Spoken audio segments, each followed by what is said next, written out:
اعوذ باللہ من الشیطان الرجیم، بسم اللہ الرحمن الرحیم، الحمد للہ رب العالمین، والصلاة والسلام علی سید الانبیاء والمرسلین وخاتم النبیین۔ اللہم صلی علی سیدنا مولانا محمد النبی الامی وآلہ واصحابہ واہل بیتہ واتباعہ وبارک وسلم۔ معزز ناظرین، السلام علیکم ورحمۃ اللہ وبرکاتہ۔ جاذب پبلیکیشنز میں خوش آمدید۔ میں محمد سعید جاذب آپ کی خدمت میں حاضر ہوں۔ تعلیم القرآن کا سلسلہ جاری ہے اور میں آپ کی خدمت میں سورۃ النساء کی تفصیلات و تشریحات کے ساتھ حاضر ہوں۔ آج کی نشست میں سورۃ النساء کی آیت نمبر 82 شامل ہے۔ ارشاد باری تعالیٰ ہے، افلا یتدبرون القرآن وَلَوْ كَانَ مِنْ عِنْدِ غَيْرِ اللَّهِ لَوَجَدُوا فِيهِ اخْتِلَافًا كَثِيرًا۔ کیا یہ لوگ قرآن میں غور نہیں کرتے؟ اگر یہ قرآن اللہ تعالیٰ کے علاوہ کسی اور کی طرف سے ہوتا تو ان میں بہت سے اختلافات پائے جاتے۔ ناظرین، یہاں پر تدبر فی القرآن کی دعوت دی گئی ہے۔ فرمایا افلا یتدبرون القرآن، کیا یہ لوگ قرآن میں غور نہیں کرتے؟ اللہ تعالیٰ نے اس بات کی طرف اشارہ فرمایا ہے کہ منافقین کی یہ تمام کبھی حرکات قرآن پاک میں غور کرنے کے فقدان کی وجہ سے ہے۔ اگر یہ اللہ کے پاک کلام کو پڑھتے، اسے سمجھتے اور پھر اس پر عمل کرتے تو نبی کریم صلی اللہ علیہ وسلم کی ذات کے متعلق شکوک و شبہات میں نہ پڑتے۔ اللہ کا رسول صلی اللہ علیہ وسلم دین کا پروگرام قرآن پاک کی شکل میں پیش کرتا ہے، پھر اس کی تشریح اور وضاحت بھی کرتا ہے اور اس پر عمل کر کے خود نمونہ بھی بنتا ہے۔ اگر یہ قرآن میں غور کرتے تو حضور نبی اکرم صلی اللہ علیہ وسلم کی ذات اور دین کے پروگرام کے متعلق ان کے تمام شبہات دور ہو جاتے۔ انہیں قرآن مجید کی حقانیت پر یقین آ جاتا۔ وہ جان لیتے کہ یہ اللہ کا کلام اور اس کی پاک صفت ہے، یہ کسی انسان کا کلام نہیں۔ اس میں پیش کردہ نظام تمام عیوب سے پاک ہے۔ یہ چیزیں قرآن میں غور و تدبر کرنے سے ہی حاصل ہو سکتی ہیں۔ وَلَوْ كَانَ مِنْ عِنْدِ غَيْرِ اللَّهِ لَوَجَدُوا فِيهِ اخْتِلَافًا كَثِيرًا۔ اگر یہ قرآن اللہ تعالیٰ کے علاوہ کسی اور کی طرف سے ہوتا تو اس میں بہت سے اختلافات پائے جاتے۔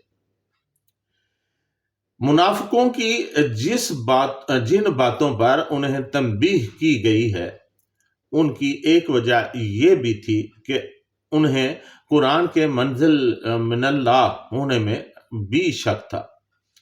اس آیت میں اس شک کو دور کرنے کی عقلی دلیل پیش کی گئی ہے، جو یہ ہے کہ انسان کی حالت یہ ہے کہ بچپن میں اس کی عقل ناپختہ ہوتی ہے، جوانی میں قدرے ترقی کر جاتی ہے اور پختہ عمر میں عقل بھی پختہ ہو جاتی ہے، اور اس کے ان تین ادوار کے کلام میں نمایاں فرق ہوتا ہے۔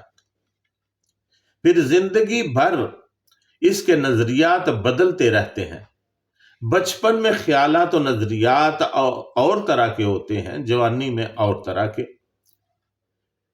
پھر انسان جس شہر یا ملک میں جاتا ہے تو وہاں کے معاشرتی ماحول کا اثر قبول کر لیتا ہے۔ پھر کبھی انسان غصہ کی حالت میں ہوتا ہے، تب مخاطبوں کو دہشت زدہ بنا دیتا ہے۔ یہی افراط و تفریط کی کیفیت اس کے ہر قسم کے جذبات میں نمایاں طور پر پائی جاتی ہے۔ گویا اگر کسی بھی ایک انسان کی زندگی بھر کے کام کا مجموعہ تیار کیا جائے تو اس میں سینکڑوں اختلافات اور تضادات آپ کو مل جائیں گے۔ اس کے برعکس اللہ تعالیٰ کے کلام پر نظر ڈالیے، جو 23 سال تک مختلف اوقات اور مختلف پس منظر اور مختلف مواقع پر نازل ہوا، جو آخر میں ترتیب پا کر ایک مجموعہ بن گیا۔ اب دیکھیے ادبی لحاظ سے اس کی فصاحت و بلاغت میں کہیں کوئی فرق نہیں ہے، یا اس کے نظریات میں، اس کی اخلاقی اقدار کے تعین میں کبھی کوئی اختلاف آپ دیکھتے ہیں؟ یا ایسی صورت ہے کہ مثلا اگر یہود پر عذاب نازل ہوا تو سب کو ایک ہی لاٹھی سے ہانکا گیا ہو، اور اس میں سے ان کے اچھے لوگوں کو مستثنا نہ کیا گیا ہو اور ان کی خوبیاں الگ بیان نہ کر دی گئی ہوں؟ غرض جتنے پہلو آپ کے سامنے لائیں گے آپ اسی نتیجہ پر پہنچیں گے کہ یہ انسان کا کلام نہیں ہو سکتا، اور اس کو نازل کرنے والا صرف اللہ تعالی ہی ہو سکتا ہے۔ ناظرین، سرسری نظر سے دیکھنے سے اگرچہ قرآن میں کچھ اختلافات نظر آتے ہیں، لیکن اس کی وجہ عدم رسوخ یا قرآن کے جملہ مضامین پر پوری طرح مطلع نہ ہونا ہے، اور اس قسم کے اختلافات کا جواب بھی قرآن ہی سے مل سکتا ہے۔ حضرت سعید بن جبیر رضی اللہ تعالیٰ عنہ فرماتے ہیں کہ ایک شخص حضرت عبداللہ بن عباس رضی اللہ تعالیٰ عنہ کے پاس آیا اور کہنے لگا کہ میں قرآن مجید میں کئی اختلافات پاتا ہوں۔ مثلا پارہ نمبر 18 سورۃ المومنون آیت نمبر 101 میں ہے فلا انصاب بینہم ولا ہم یتساءلون، قیامت کے دن ان میں کوئی رشتہ حائل نہ رہے گا اور نہ وہ ایک دوسرے کو پوچھیں گے۔ اور پارہ نمبر 27 سورۃ الطور آیت نمبر 25 میں ہے وَأَقْبَلَ بَعْضُهُمْ عَلَى بَعْضٍ يَتَسَاءَلُونَ، ان میں سے کچھ ان کے سامنے آ کر ایک دوسرے سے سوال کریں گے۔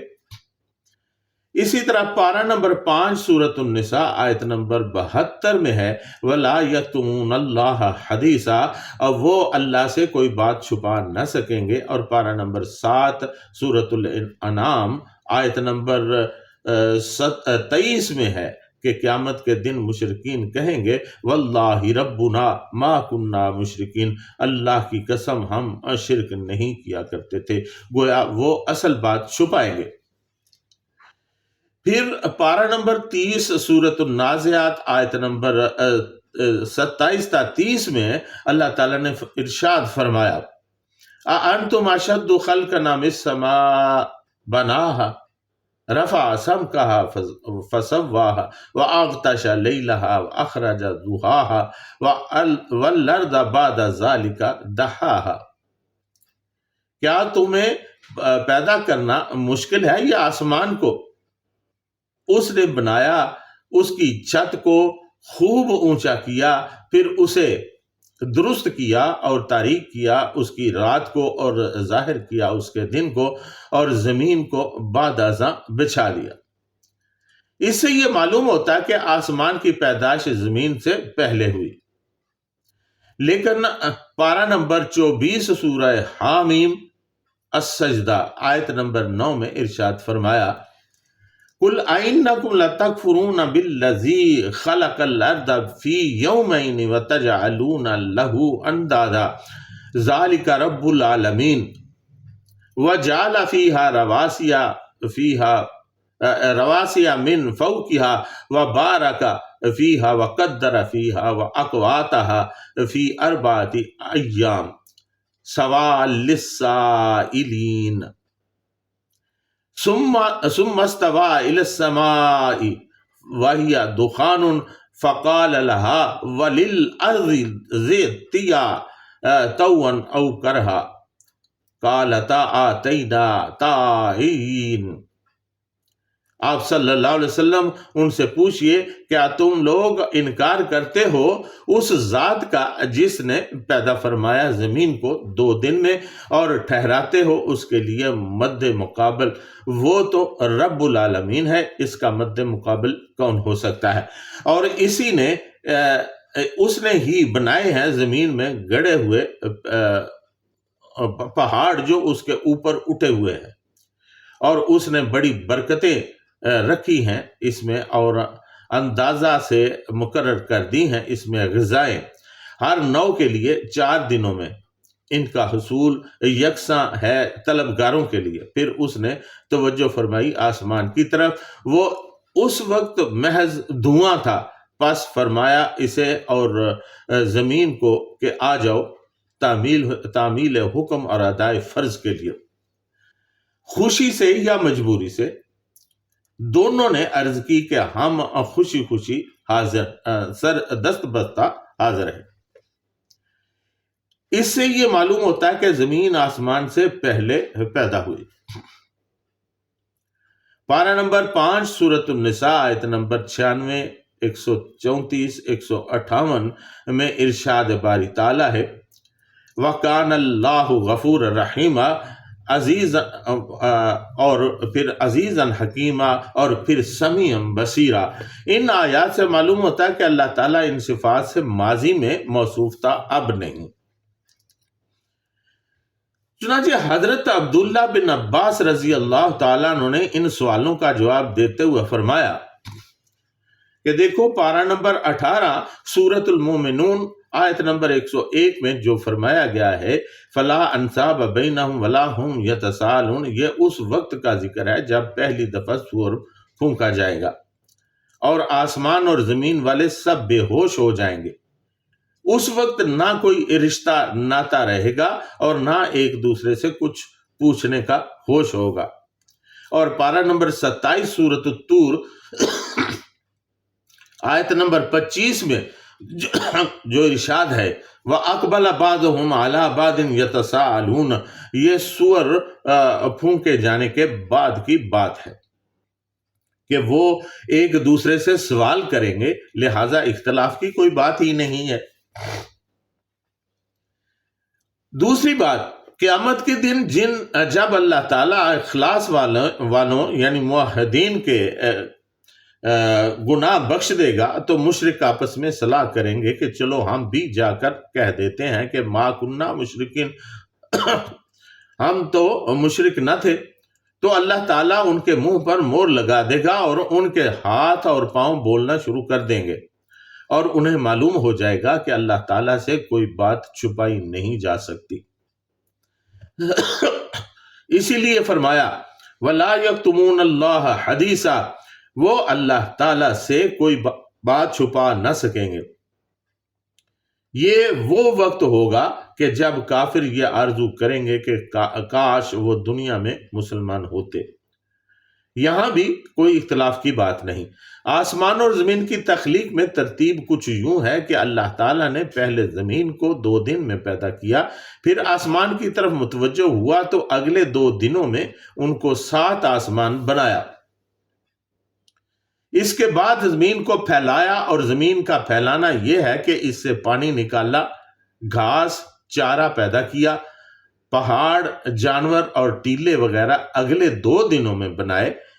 اس طرح زمین و آسمان کی پیدائش 6 دنوں میں مکمل ہوئی، اور 4 دن 2 ابتدائی اور 2 آخری زمین کی پیدائش اور اسے سنوارنے میں لگے۔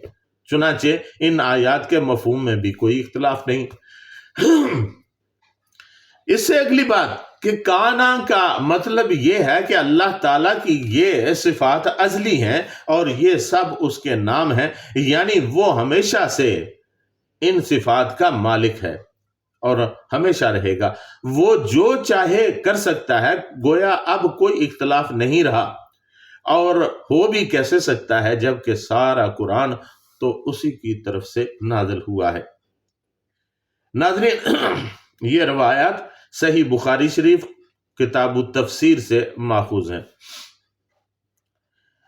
ناظرین، اللہ تعالیٰ کے قرآن کو سمجھنا بہت ضروری ہے، جیسا کہ افلا یتدبرون القرآن، کیا تم قرآن کے اندر تدبر نہیں کرتے؟ کیوں نہیں کرتے؟